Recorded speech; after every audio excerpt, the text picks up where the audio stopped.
সে সক্রিয়ভাবে সেখানে অংশ নেয়।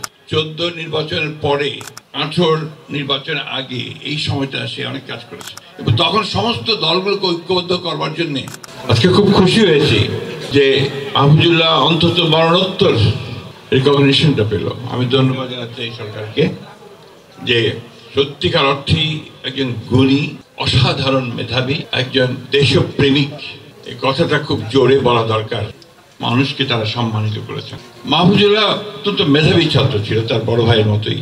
তখনকার দিনে তারা বোর্ডে স্ট্যান্ড করেছিলেন। তারপরে পড়াশোনা করতে এসে সম্ভবত কিছুটা পারিবারিক ঐতিহ্যের কারণেও বাম রাজনীতির দিকে তারা দুই ভাই ঝুঁকে পড়ে। মাহফুজুল্লাহর মূল উদ্দেশ্যটাই ছিল সমাজে একটা পরিবর্তন নিয়ে আসা, মানুষের কল্যাণের জন্য, মানুষকে তার যে পাওনা আসে পাওনাটাকে পাইয়ে দেওয়ার মতো একটা রাষ্ট্র ব্যবস্থা। অনেক স্মৃতি আছে মাহফুজুল্লাহ আমার সঙ্গে। আমি তার সঙ্গে একসাথে চীনে গেছি, নরওয়েতে গেছি, সুইজারল্যান্ডে গেছি, লন্ডনে গেছি রাজনীতির কারণে।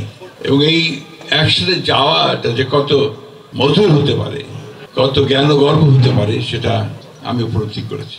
এখানে ইকবাল হাসান মাহমুদ টুকু আছেন, আমির খসরু সাহেব আছেন। তারা জানেন যে রাজনীতিতে মাহফুজুল্লাহ সক্রিয় ছিল, দল করতো না সে। তার যে রাজনৈতিক চিন্তা, সেই চিন্তাকে নিয়ে সে সামনে গিয়ে এবং খুব সঙ্গতভাবেই দুটি মানুষের ব্যাপারে সে যে দুটো বই লিখেছে, একটি প্রেসিডেন্ট জিয়াউর রহমান এবং আরেকটি বেগম খালেদা জিয়া। এই দুজনেরই বাংলাদেশের পুরো ইতিহাসে যে কত বড় অবদান এবং তাদের যে কাজগুলো মানুষের জন্য যে কতটুকু উপযোগী ছিল, সে কথাগুলো তিনি বলার চেষ্টা করেছেন এবং নির্মমভাবে বলার চেষ্টা, প্রচুর কাজ করেছেন। শহীদ প্রেসিডেন্ট জিয়া রহমান সাহেবের বইটা লিখতে তিনি প্রায় 5-6 বছর সময় নিয়েছেন। বেগম জিয়ার উপর বই লিখতে তিনি 4 বছর কাজ করেছেন। কোথাও কোনো ফাঁকি দেওয়ার কোনো প্রবণতা ছিল। এই অন্যান্য বইগুলোর কথা বলেছে, ছাত্র ইউনিয়নের ইতিহাস, 69 গণ আন্দোলনের ইতিহাস, আর কোনোটাতেই সে শুধু যে ঐতিহাসিকভাবে লিখে গেছে তা নয়, হি ওয়াজ পার্টি অফ ইট।